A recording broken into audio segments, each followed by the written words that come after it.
তরু আর বাদলের সংসারে অভাবের কারণে তারা অনেক কষ্টে তাদের দিন পার করছিল। বাদল জমিতে কাজ করত আর তরু তাকে সাহায্য করার জন্য এক বয়স্ক মহিলার বাড়িতে কাজ করত। তরু, আমার জন্য একটু পানি নিয়ে আয় তো। জি ম্যাডাম, একটু অপেক্ষা করুন, আমি এক্ষুনি নিয়ে আসছি। তরু পানির গ্লাস হাতে নিয়ে ক্রিস্টিনের পাশে গেল। ক্রিস্টিন তরুকে তার পাশে বসতে বলল, তুই আমার জীবনে আসার পর আমার সব দুঃখ দূর হয়ে গেছে, আমার একাকিত্ব দূর হয়ে গেছে। নয়তো আমার ছেলেমেয়েগুলো যার যার মতো সংসার নিয়ে পড়ে আছে, আমার কথা ভুলেই গেছে। কি যে বলেন না ম্যাডাম, আপনার দয়ায় তো দুবেলা দুমুঠো খেয়ে দিন পার করছি, না হলে যে অনেক কষ্টে দিন পার করতে হতো আমাদের। তরু পানির গ্লাস নিয়ে যাওয়ার সময় হঠাৎ ক্রিস্টিনের শরীর বেশ খারাপ হতে চলল। সে তরুকে তার কাছে ডেকে বলল, আমার যাওয়ার সময় এসে গেছে তরু, আমি তোকে নিজের মেয়ের মতো আপন ভাবি, তাই মারা যাওয়ার আগে আমি তোকে কিছু দিয়ে যেতে চাই। আমার মাকে আমি ছোটবেলায় হারিয়েছি, আপনাকে আমি নিজের মায়ের মতোই ভাবি। আপনি কোনো কথা বলবেন না ম্যাডাম, আমি এক্ষুনি ডাক্তার ডেকে আনছি। কোনো লাভ হবে না ডাক্তার ডেকে, এই নে, এই চাবিটা আমি তোকে দিয়ে গেলাম, এটা নিয়ে জঙ্গলের পিছনে গেলেই একটা প্রাসাদ দেখতে পাবি। আজ থেকে সেই প্রাসাদ তোর, আর সেই প্রাসাদটা পেতে হলে তোকে কিছু। বৃদ্ধা তার কথা শেষ না করেই মারা গেল। তরু ক্রিস্টিনের জন্য অনেকক্ষণ কাঁদল। সব কাজ শেষে তারপর আবার তার বাড়িতে চলে গেল।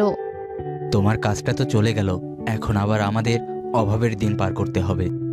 একজন মানুষ মারা গেছে আর তুমি আছো চাকরি নিয়ে। উনি আমায় কত স্নেহ করতেন, এমন মালিক পাওয়া আসলেই ভাগ্যের ব্যাপার। ম্যাডাম মারা যাওয়ার আগে আমায় কিছু বলতে চেয়েছিলেন, আর আমার হাতে এই চাবিটা দিয়ে গিয়েছেন। কিসের চাবি এটা? ম্যাডাম শুধু বলেছিলেন জঙ্গলের পেছনে একটা প্রাসাদ আছে, তারই চাবি এটা, আর আজ থেকে নাকি সেই প্রাসাদ আমার।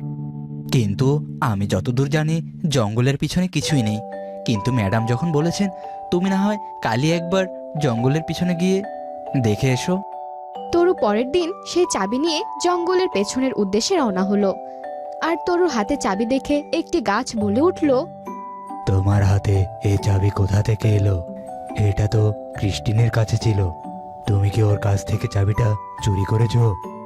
না, ম্যাডাম মারা যাওয়ার আগে আমার কাছে এই চাবিটা দিয়ে গেছেন। কি, ক্রিস্টিন মারা গেছে তাহলে? তুমি দেখো, আমার মাথায় একটা গর্ত আছে, সেই গর্তের ভিতরেই তোমার চাবিটা প্রবেশ করাও। তরুর হাতে থাকা চাবিটা সেই গাছে থাকা গর্তের ভেতরে ঢুকিয়ে দিল। সাথে সাথে জঙ্গলের গাছগুলো সরে গিয়ে একটা রাস্তা বের হলো। এই রাস্তা ধরে এগোলেই তুমি একটা সোনার রাজপ্রাসাদ দেখতে পারবে, যে প্রাসাদের কথা ক্রিস্টিন তোমাকে বলেছিল। ঠিক আছে, তোমাকে অনেক ধন্যবাদ আমাকে পথ দেখানোর জন্য। তরু সেই পথ ধরে অগ্রসর হতে থাকলো। কিছু দূর আগানোর পরে সে একটা প্রাসাদ দেখতে পেল, যার পুরোটাই সোনার তৈরি ছিল।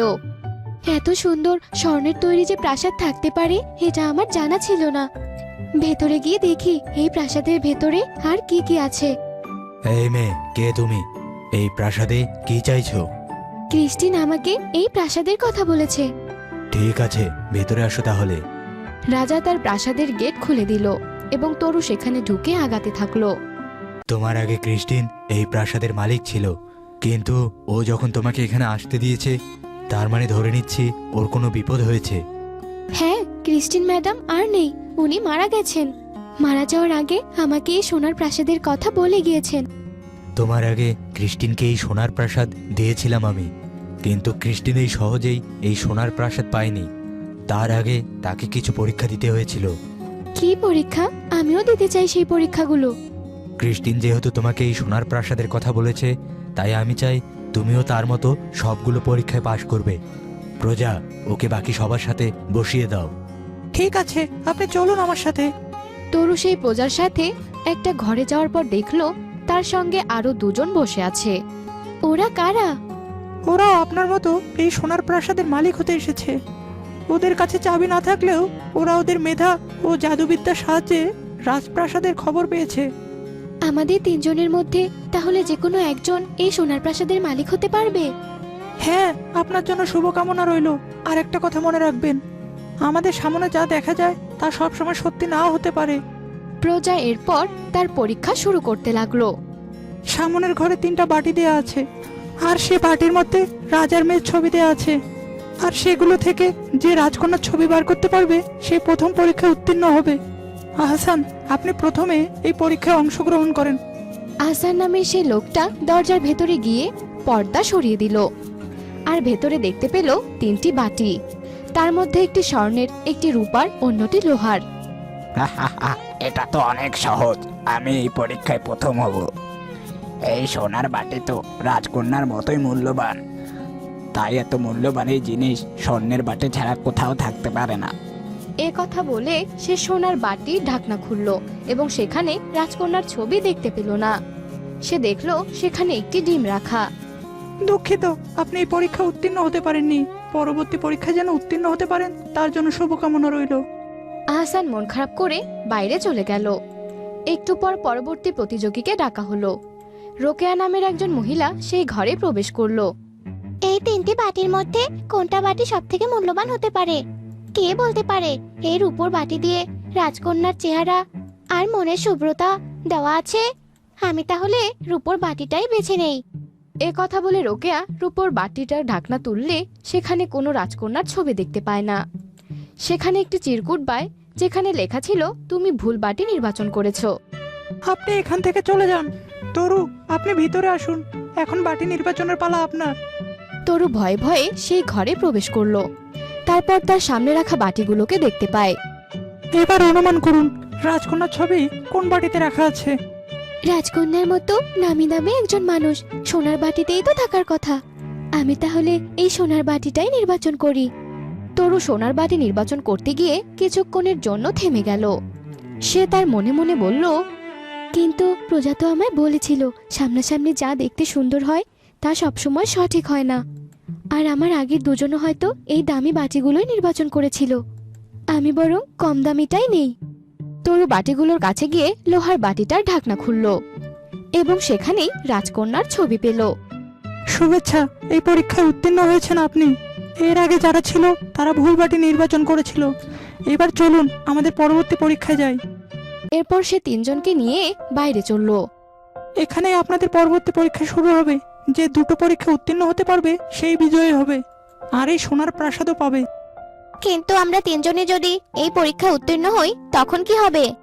তখন আরেকটি পরীক্ষা বেশি নেওয়া হবে, সেখানে যে জিতবে সেই বিজয়ী হবে। এখন আপনাদের পরবর্তী পরীক্ষা নেওয়া হবে।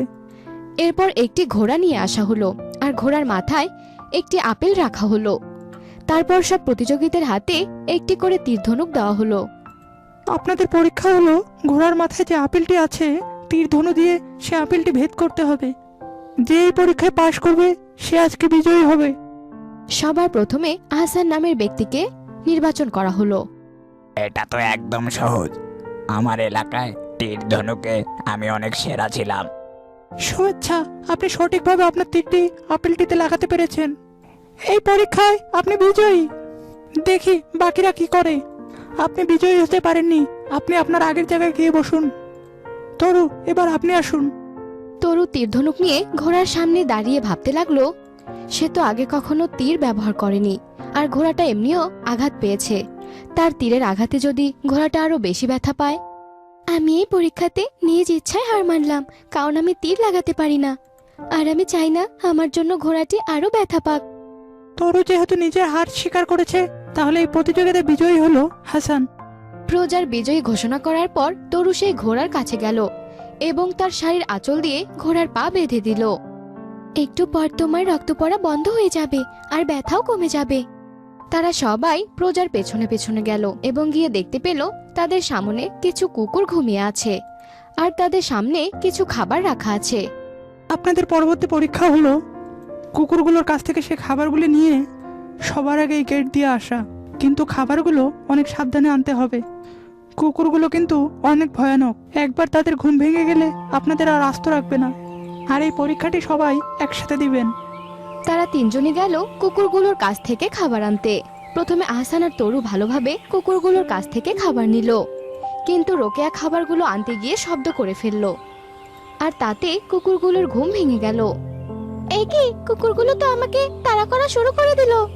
কেউ আমাকে বাঁচাও। হাসান খাবারগুলো নিয়ে দৌড়ে গেট পার হতে লাগলো। আর এদিকে তরু ভাবতে লাগলো সে রোকেয়াকে সাহায্য করবে কিনা। তারপর সে নিজের চিন্তা বাদ দিয়ে রোকেয়াকে সাহায্য করতে গেল। আমি আমার হাতের খাবারগুলো দিয়ে কুকুরকে ওইদিকে সরিয়ে দিচ্ছি, তুমি একটু অপেক্ষা করো। তরু তার খাবারগুলো একদিকে ছিটিয়ে দেওয়ার পর কুকুরগুলো সেই দিকে চলে গেল। আর তরু গিয়ে রোকেয়াকে তুলে নিয়ে আসে। তারপর তারা দুজনে মিলে আস্তে আস্তে গেটের দিকে এগোতে থাকে। তোমরা এসে পড়েছো। দেখো, গেটে একটা কুকুর দাঁড়িয়ে আছে। ওই কুকুরটিকে কোনোভাবে তাড়াতে না পারলে আমরা কেউই এই প্রতিযোগিতায় বিজয়ী হব না। যেভাবেই হোক আমাদেরকে এই কুকুরটিকে তাড়ানোর ব্যবস্থা করতেই হবে। এটা তুমি কি করলে? নিজে জেতার জন্য আমাদেরকে বিপদের মুখে ফেলে দিলে। আমি এই প্রতিযোগিতায় কোনোভাবে জিততে পারলেই হলো, তোমাদের কথা পরে ভাববো। হাসান যখন গেটটা খুলতে যাবে তখনই আগের পরীক্ষার সেই ঘোড়াটি রাগান্বিত হয়ে তার দিকে ছুটে এলো। হাসান সেটা দেখে ভয় পেয়ে যায় আর সেই ঘোড়াটি কুকুরটিকে তাড়িয়ে দিল। তুমি আমাকে বাঁচানোর জন্য তোমার খাবারগুলো কুকুরটিকে দিয়ে দিয়েছিলে। এই নাও, আমার কাছে খাবারগুলো তোমাকে দিয়ে দিলাম। আমি চাই তুমি এই পরীক্ষায় বিজয়ী হও, আর এই সোনার প্রাসাদ তোমার হোক। আমি চাই তরু তুমি এই পরীক্ষায় জিতো, আর আমি ওই দুষ্ট লোকটাকে আটকে রেখেছি। তুমি ওই ভিতরে গেলেই বিজয়ী হবে। তোমাদেরকে অনেক ধন্যবাদ, আমি তোমাদের এই উপকারের কথা কখনো ভুলবো না। এরপর তরু গেট ধরে আগাতে থাকে আর গেট পার হওয়ার পরই বিজয়ী হয়ে যায়। আজ থেকে এই সোনার রাজ্য তোমার। তুমি প্রমাণ করে দিয়েছো যে তুমি এই সোনার রাজ্যের মালিক হওয়ার যোগ্য। আর আপনারা এখন কোথায় যাবেন? আমরা তো এখন থেকে এই প্রাসাদের সদস্য মাত্র। আমাদের কাজই হচ্ছে এই সোনার প্রাসাদের পরবর্তী মালিককে নির্বাচন করে এখান থেকে চলে যাওয়া। সঙ্গে সঙ্গে সেই প্রাসাদের রাজা প্রজা ও ঘোড়াগুলো হাওয়ায় মিশে গেল।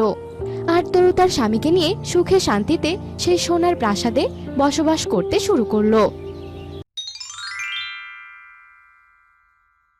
বিমলা দিদি, ও বিমলা দিদি, কোথায় গেলে? কানে কি তুলো গুছেছো নাকি? বিমলা দিদি, ও বিমলা দিদি।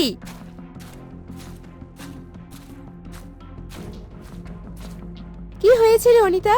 সাত সকালবেলা এমন চিৎকার করছিস কেন? চিৎকার করবো না তো কি করবো? তোমার সাহস কিভাবে হলো আমার জমিতে ধান নেড়ে দেওয়ার? সামান্য একটু ধান নেড়ে দিয়েছে বলে এত চিৎকার করতে হবে নাকি রে? তোর জমিটা তো ফাঁকাই পড়েছিল, সেটা দেখেই তো আমি ধান নেড়ে দিলাম। তাতে হয়েছেটা কি? তুমি যে ধান নেড়ে দিয়েছো কার অনুমতি নিয়েছিলে? হ্যাঁ, তুমি এক্ষুনি যাও আর ধানগুলো উঠিয়ে নাও, না হলে কিন্তু এক্ষুনি আমি সবগুলো ধান ফেলে দিব। অনিতা, এমন করছিস কেন? হ্যাঁ, আর একটু রোদ পেলেই তো সব ধান শুকিয়ে যাবে। বিকেলে না হয় ধানগুলো তুলে নিব। এমন নয় তো যে জমিতে আজই চারা গাছ রোপণ করবি। জমি তো ফাঁকাই পড়ে থাকবে রে, কেন কেন চিৎকার করছিস? শোনো, আমার জমি ফাঁকাই পড়ে থাকবে, তবুও আমি কাউকে আমার জমিতে ধান নেড়ে দিতে দিব না। সুযোগ পেলেই সুবিধা নিতে চলে আসো, তাই না? যাও যাও, তাড়াতাড়ি যাও, জমি থেকে ধানগুলো উঠিয়ে নিয়ে আসো। দেখেছো মা, দেখেছো, তোমাকে আমি কালই বলেছিলাম কাকিমার জমিতে ধান শুকাতে দিও না। এখন দিল তো কথা শুনিয়ে। মন খারাপ হলো বুঝি তোমার? ধুর পাগলি, মন খারাপ করবো কেন? মানুষকে কুটো কথা শোনানো ওর কাজ। প্রতিবেশী থাকলেই তো আরেক প্রতিবেশী জিনিস ব্যবহার করবে। যাকগে, তুই এসব কথা বাদ দে, তুই স্কুলে যা, আমি জমি থেকে ধানগুলো তুলে নিয়ে আসছি।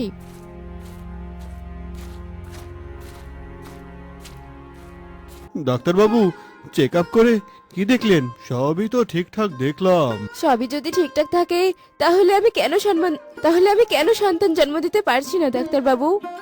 শুনুন, এত ভেঙে পড়বেন না। যে একটু সমস্যা আছে তা তো চিকিৎসা করলেই ভালো হয়ে যাবে, তবে একটু সময় লাগবে।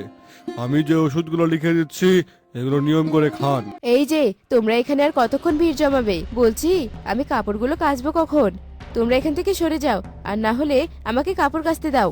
কেন রে, কেন কেন এত তাড়া তোর? আগে যখন আসিসনি তখন একটু অপেক্ষা কর। কেন কেন অপেক্ষা করব? এই পুকুর আমার জ্যাঠা শ্বশুরের, তাই এই পুকুরে আমার অধিকার সব থেকে বেশি। তাই আমাকে আগে জায়গা দাও তোমরা। সরো বলছি, সরো এখান থেকে, সরো। অনিতা, তুই সবসময় আমাদের সাথে এরকম খারাপ ব্যবহার করিস কেন? আমরা তো তোর প্রতিবেশী, তাই না? তুই তো আমাদের সঙ্গে একটু মিলেমিশে থাকতে পারিস নাকি? ভালো ব্যবহার দিয়ে সবকিছু জিতে নিতে হয়। তুই যদি ভালোভাবে আমাদের সরে যেতে বলতি তাহলে আমরা অবশ্যই সরে যেতাম। তোমাদের সাথে ভালো ব্যবহার করতে বুঝি আমার বইয়েই গেছে? তোমাদের সাথে ভালো ব্যবহার করে আমার লাভ নেই, যাও তো যাও, এখান থেকে যাও, আমাকে জ্ঞান দিতে এসেছে। অনিতা, তোর স্বভাব দেখছি খুবই খারাপ। আর এই জন্যই বুঝি বিধাতা তোকে কোনো সন্তান দেয়নি। চলো বিমলা দিদি, আমরা পুবের পুকুরে যাই। কি এত বড় কথা বললো? একবার শুধু আমার সন্তান হোক, তারপরে এর ঝাঁজ মিটিয়ে নিব।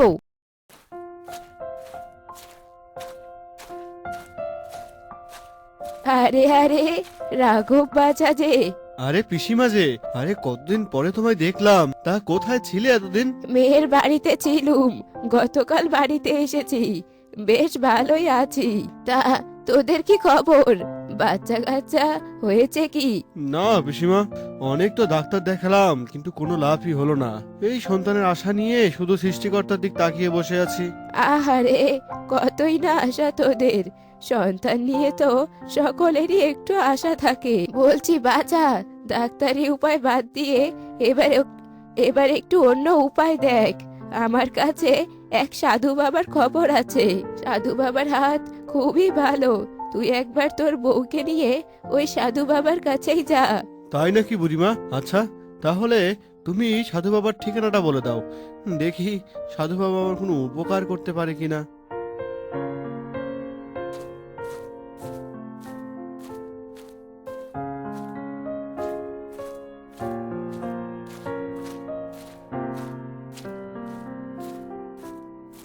প্রণাম সাধু বাবা। প্রণাম। তা বৎস, কি মনে করে আমার কাছে এলি তোরা? বাবা, আমরা এক নিঃসন্তান দম্পতি, আপনার কাছে একটা সন্তান ভিক্ষা চাইতে এসেছি বাবা। বাবা, দয়া করে কিছু একটা বলুন, আমি মা হতে চাই। বৎস, কাঁদিস না। দেখি তোদের দুজনের হাতটা একটু বাড়িয়ে দে।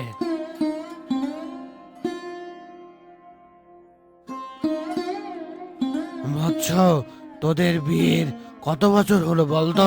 10 বছর। এ তো অনেক সময়। আমি পরীক্ষা করে যা বুঝলাম তাতে তোর কোনো সমস্যা নেই, কিন্তু তোর বইয়ের একটু সমস্যা আছে। বাবা, এই সমস্যার কি কোনো সমাধান নেই?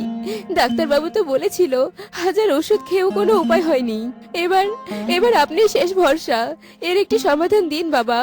তোদের বিয়ের যদি 5 বছর হতো তাহলে আমি অবশ্যই সমাধান করে দিতাম, কিন্তু তোদের বিয়ের 10 বছর হয়ে গেছে, এই সমাধান আমার কাছে নেই। তবে হ্যাঁ, তোদেরকে আমি একটা উপায় বলে দিতে পারি। কি উপায় বাবা, তাড়াতাড়ি বলুন। বলছি, মনোযোগ দিয়ে শোন।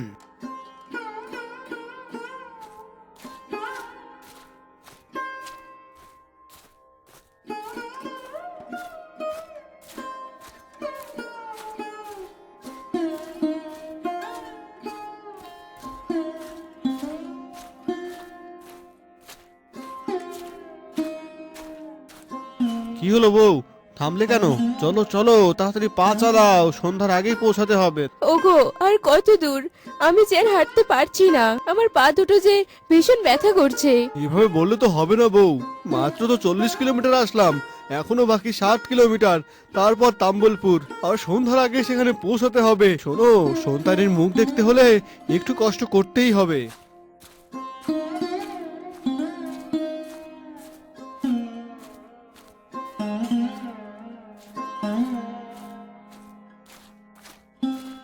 বউ, তাম্বলপুর গ্রামে আমরা এসে গেছি, এখন ডান দিকে যেতে হবে।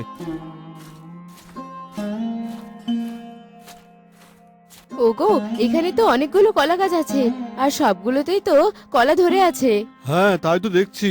এখানে তো সব গাছই কলা ধরে আছে, কিন্তু সাধু বাবা তো বলেছিল কলা ছাড়া কলা বাগানের কথা। ওগো, ওই যে দেখো, ওখানে কলা ছাড়া 3টি কলা গাছ সারিবদ্ধভাবে দাঁড়িয়ে আছে।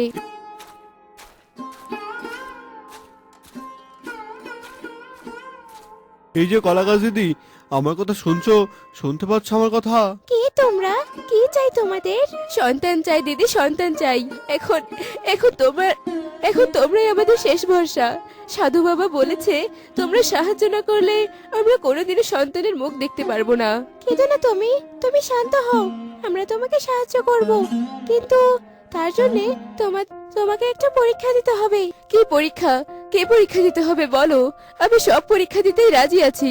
আমাদের এই 3 কলা গাছেই কলা ধরিয়ে দিতে হবে তোমাদেরকে। তোমাদের শরীরে কলা ধরিয়ে দিতে হবে, কিন্তু এটা কিভাবে সম্ভব? সম্ভব, এটা একদমই সম্ভব। তুমি যদি নিঃস্বার্থভাবে কারো উপকার করো, তাহলে আমাদের 3 জনের শরীরে কলা ধরবে, তারপরে তোমার গর্ভে সন্তান আসবে। না, আমি আজ থেকে কারোর সাথে খারাপ ব্যবহার করব না, সবার সাথে ভালো ব্যবহার করব। আমি আমার সন্তানের জন্য সব করব। হায় বিধাতা, এখন আমি এতগুলো টাকা কোথায় পাবো? আমার সন্তানের চিকিৎসা করাবো কিভাবে? কে দিবে আমাকে এতগুলো টাকা? এই নাও দিদি, এই নাও দিদি, এই নাও টাকা। শুনলাম তোমার ছেলের নাকি ব্রেন টিউমার হয়েছে, এই টাকাগুলো দিয়ে তুমি তোমার ছেলের চিকিৎসা করাতে পারবে। দরকার নেই তো টাকার, উপকারের নাম করে 2টো টাকা দিয়ে পরে আবার খোটা দিবি, তাই না? দরকার নেই তোর টাকার, দরকার প্রয়োজন হলে আমার ছেলে বিনা চিকিৎসায় মারা যাবে, তবুও তোর মতো খারাপ মহিলা থেকে আমি কোনো টাকাই নিব না। দিদি শোনো, যেও না দিদি, যেও না। আমি মন থেকে উপকার করতে চাই দিদি, আমার কথাটা তো শোনো। অনিতা গ্রামের সবারই উপকার করতে চায়, কিন্তু কেউই অনিকার উপকার নিতে চায় না। সবাই অনিতাকে তাড়িয়ে দেয়।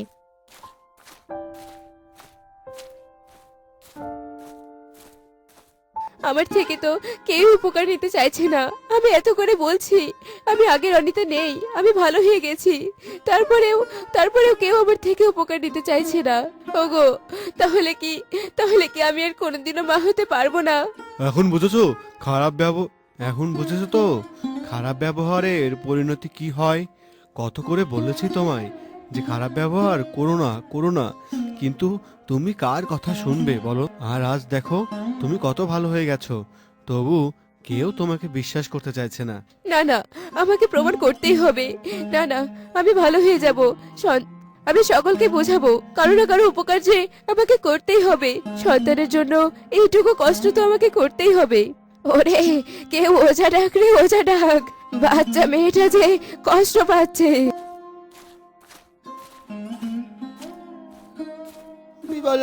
বিমলা দিদি, আমাদের গ্রামের ওঝা তো অসুস্থ, তাই আমাকে এই বিন দিয়ে বাঁচালো। আমাকে বললো এই বিন বাজাতে।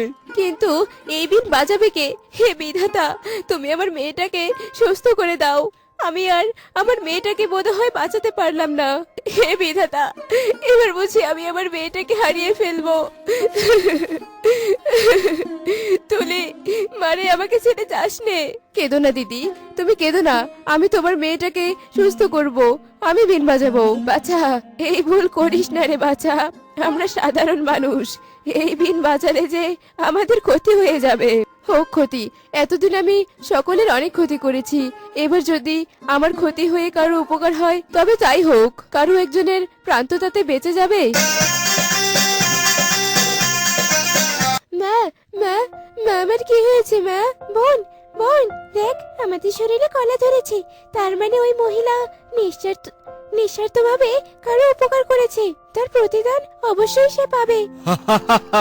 রাঘব বাবু, তাড়াতাড়ি মিষ্টি রেডি করুন। আপনি যে বাবা হতে চলেছেন, আপনার স্ত্রী গর্ভবতী হতে চলেছে।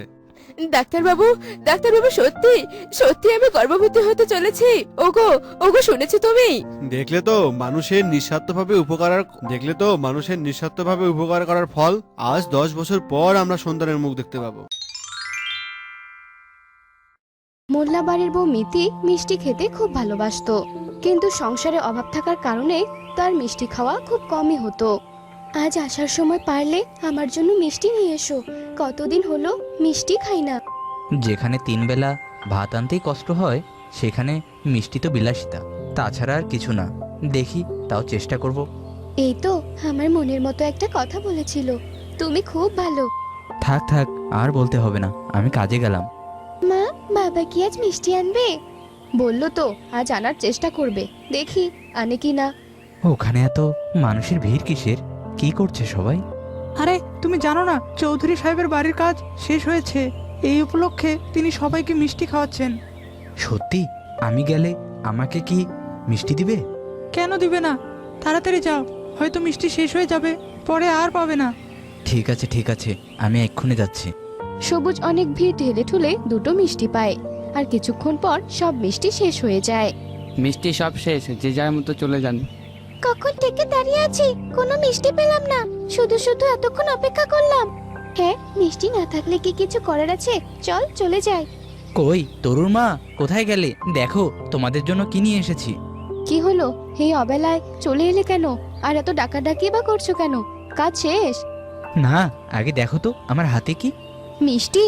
তবে এই মিষ্টি দেখে তো কোনো সাধারণ মিষ্টি মনে হচ্ছে না, অনেক দামি মনে হচ্ছে। হ্যাঁ, চৌধুরী সাহেব নিজের বাড়ি বানানোর কাজ শেষ করেছে, তাই সবাইকে মিষ্টি খাওয়াচ্ছে। আজ আমার কপালটাই ভালো। তুমিও মিষ্টি খেতে চাইলে আজ সৃষ্টিকর্তা বিনামূল্যে মিষ্টি খাওয়ার ব্যবস্থা করে দিল। বাবা, তুমি মিষ্টি এনেছো? হ্যাঁ মা, এই নাও তোমার জন্য একটা মিষ্টি আর তোমার মায়ের জন্য একটা। তুমি খেলে না? না, মিষ্টি খেতে আমার ভালো লাগে না, তোমরা খাও, আমি কাজে গেলাম। আচ্ছা ঠিক আছে। মা, মিষ্টির ঝোল গড়িয়ে গড়িয়ে আমার গায়ে পড়ছে। কি যে বলিস না, যা ভেতর থেকে জলদি একটা বাটি নিয়ে আয়। আমার খুব খিদে পেয়েছে, আমাকে খেতে দেবে মা? ঘরে তো খাওয়ার মতো এখন কিছুই নেই, আপনাকে যে কি খেতে দেই। মা, এই দেখো মিষ্টিটা বাটিতে রেখেছি। মিষ্টি? কতদিন হয়ে গেল মিষ্টি খাই না। মরার আগে যদি একটা মিষ্টি খেতে পারতাম, আমার সব আক্ষেপ দূর হয়ে যেত। চৌধুরী বাড়ি থেকে তো আজ সবাইকে মিষ্টি খাইয়েছে, আপনি পাননি? না, অত মানুষের ভিড়ে আমি বুড়ো মানুষ মারামারি করে মিষ্টি নিতে পারবো বুঝি? যেতে যেতেই দেখি সব শেষ।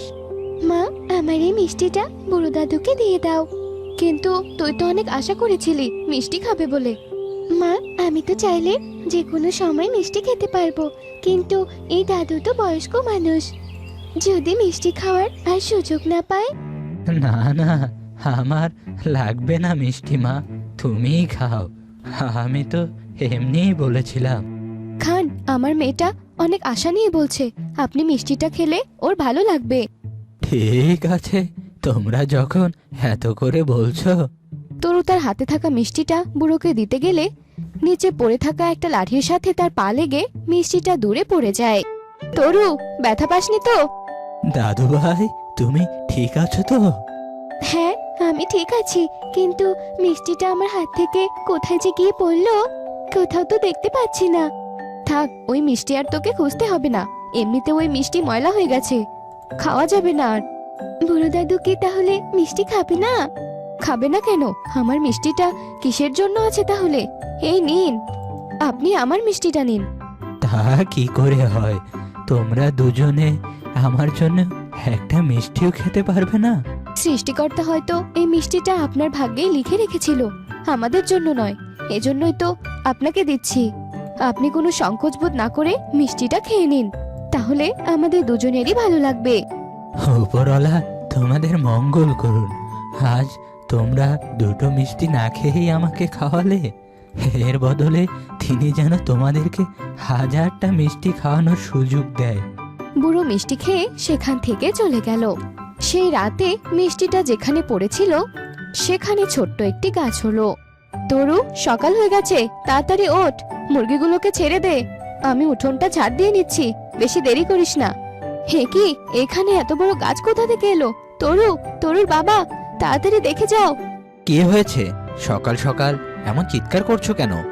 হ্যাঁ, তাই তো দেখছি, কিন্তু আমাদের এই উঠোনে এত বড় একটা গাছ এক রাতের মধ্যে কোথা থেকে এলো?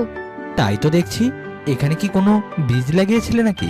তাই বলে গাছটি এক রাতে এত বড় হয়ে যাবে? মা, মা দেখো, গাছটাতে ছোট ছোট কি যেন ধরেছে। কিন্তু এ তো দেখে মনে হচ্ছে মিষ্টি। তোমার মাথা মনে হয় আজ পুরোটাই গেছে, গাছে আবার কখনো মিষ্টি হয় নাকি? না মা, বাবা ভুল বলেনি, আসলেই দেখো গাছগুলোতে মিষ্টি ধরেছে। হ্যাঁ তাই তো, দেখতে তো একদম মিষ্টির মতোই মনে হচ্ছে। তরু, তুই একটু গাছে উঠে কয়েকটা ফল পেড়ে নিয়ে আয় তো, খেয়ে দেখি এটা মিষ্টি নাকি অন্য কিছু। এনেছিস মা? দেখি খেতে কেমন। এ কি, আসলেই তো, এটা তো সত্যি মিষ্টি, এমন মিষ্টি তো আগে কখনো খাইনি। তাহলে এটা তো মিষ্টির গাছ, এই গাছ কোথা থেকে এলো কিছুই তো বুঝতে পারছি না। মা, আমার তো মনে হচ্ছে ওই বুড়ো দাদুটাই কিছু করেছে, কারণ উনি তো বলেছিল আমরা যে উনিকে মিষ্টি খাইয়েছি তার পরিবর্তে আমরা যেন অনেক মিষ্টি খেতে পারি। তার মানে আমার আনা মিষ্টি দুটো কালকে তোমরা খাওনি? না, এক অসহায় বুড়ো আমাদের কাছে মিষ্টি খেতে চেয়েছিল। তাই তাকে দিয়ে দিয়েছি। আর তার পুরস্কার হিসেবে এই মিষ্টির গাছটা পেয়েছি আমরা। মা, আমার আরো মিষ্টি খেতে ইচ্ছে করছে। মা তরু, ওই যে সন্দেশের মতো দেখতে মিষ্টিটা আমার জন্য পারতো মা? একসাথে অনেকগুলো মিষ্টি পাড়া হয়ে গেছে, তারপরেও গাছে মিষ্টি কমার কোনো নামই নেই। মা, আমি একটা বুদ্ধি বের করেছি। গ্রামের অনেক মানুষই তো আমাদের মতো মিষ্টি খেতে পারে না। অল্প দামে আমরা যদি তাদের মাঝে এই মিষ্টিগুলো বিক্রি করি তাহলে কেমন হবে? খুবই ভালো হবে, তোর বাবাকেও আর প্রতিদিন এত খাটনি করতে হবে না। আর এই গাছের মিষ্টির যে স্বাদ, আমার মতো যারা মিষ্টি খেতে পছন্দ করে না তারাও এই মিষ্টি খাবে। আমি কাল থেকে এই মিষ্টিগুলো বিক্রি করার ব্যবস্থা করব। তা না হয় করো, কিন্তু সামনে যে মিষ্টিগুলো পড়ে আছে এগুলো আগে খেয়ে ফেলো। এগুলো খাওয়া কোনো ব্যাপার না। মা তরু, তুই রেডি তোর বাবার সাথে মিষ্টি খাওয়ার প্রতিযোগিতার জন্য? সবুজ পরের দিন বাজারে একটা দোকানে গিয়ে কম দামে মিষ্টি বিক্রি করা শুরু করলো। দিন দিন তার মিষ্টির ব্যবসা অনেক বড় হয়ে গেল। সবুজ, তোমাকে তো অনেক ছোটবেলা থেকে দেখছি, কিন্তু মিষ্টি নিয়ে তো কোনো চিন্তা ভাবনা দেখিনি। তোমার বইয়ের কথায় এ ব্যবসায় নেমে আমাদের ব্যবসা দেখে খেয়ে ফেলতেছো। না চাচা, আপনি ভুল ভাবছেন, বুদ্ধিটা আমার মেয়ের ছিল। ও, তা এত মজার মিষ্টিটা বানাই কে? তোমার মেয়ে নাকি তোমার বউ? আমরা কেউই না, উপরওয়ালার ইচ্ছায় আমরা ঘরে বসেই মিষ্টি পেয়ে যাই। বলো কি, এ কিভাবে সম্ভব? আমার বউ কাউকে বলতে নিষেধ করেছে, তবু আমি আপনাকে বলছি ছোটবেলা থেকে বিশ্বাস করি জন্য। আমার বউ বয়স্ক এক লোককে মিষ্টি খাইয়েছিল। সে হয়তো কোনো জাদুটোনা জানতো, আর তার দোয়ায় আমরা বাড়িতে একটা মিষ্টির গাছ পাই। আর সে গাছ থেকেই প্রতিদিন মিষ্টি নিয়ে এসে এখানে বিক্রি করি। এ কথা অন্য কেউ বললে আমি হেসে উড়িয়ে দিতাম, কিন্তু তুমি কখনো মিথ্যা বলো না আমি জানি। তাই তোমার কথা বিশ্বাস করে ওই মিষ্টির গাছের জন্য যা যা করা দরকার তাই করব আমি। দোকানি সেই লোক পরের দিন বিনা পয়সায় গ্রামের সকলকে মিষ্টি খাওয়ার জন্য আমন্ত্রণ করলো। অন্য বৃদ্ধদের সাথে আসা সেই বৃদ্ধটিও সেখানে এসে উপস্থিত হলো। মিষ্টি তো খেয়েছিস, এবার বল, তোকে বিনা পয়সায় মিষ্টি খাওয়ানোর জন্য আমিও যেন একটি মিষ্টির গাছ পাই। আমি জানি না, আমি এখান থেকে চলে যাচ্ছি। সবাইকে মিষ্টি খাওয়ানোর জন্য যে মিষ্টি বানিয়েছিলাম তা গরমে নষ্ট হয়ে গেছে। কি করব এখন? ওগুলো দিয়ে মিষ্টি বানা বাকি বুড়োদের জন্য। কুকুরের পেটে ঘি এমনিতেই হজম হয় না, এত ভালো জিনিস খেয়ে কি করবে ওরা? এই, তোমরা একটু অপেক্ষা করো, নতুন মিষ্টি আসছে, আগের মিষ্টি সব শেষ। আবার মিষ্টি দেওয়া শুরু হলে সেই বুড়োর পালা এলো।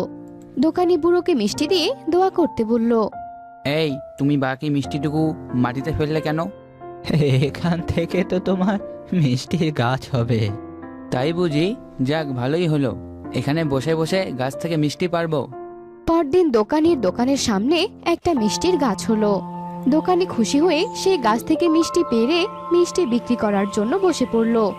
অল্প দামে সুস্বাদু মিষ্টি নিয়ে যাও সবাই। আমাকে একটা মিষ্টি দাও তো, খেয়ে দেখি কিরকম। এ কি, এই মিষ্টিটা এমন গন্ধ করছে কেন? মনে হয় নষ্ট হয়ে গেছে। গাছের টাটকা মিষ্টি আবার নষ্ট কিভাবে হয়? ওই গাছ থেকে তো এমন পচা মিষ্টির গন্ধ ছড়াচ্ছে, কে জানে অভিশপ্ত গাছ কিনা। খাবো না এই গাছের মিষ্টি। চলুন এর থেকে সবুজের দোকানেই ফিরে যাই আমরা। তোমরা যেও না, দাঁড়াও। আমার সঙ্গে এমন হলো কেন? ওই বুড়োকে পচা মিষ্টি খাইয়েছিলাম বলে কি আমার কাছেও পচা মিষ্টি হলো? দোকানি নিজের কপাল চাপকাতে চাপকাতে আফসোস করতে লাগলো।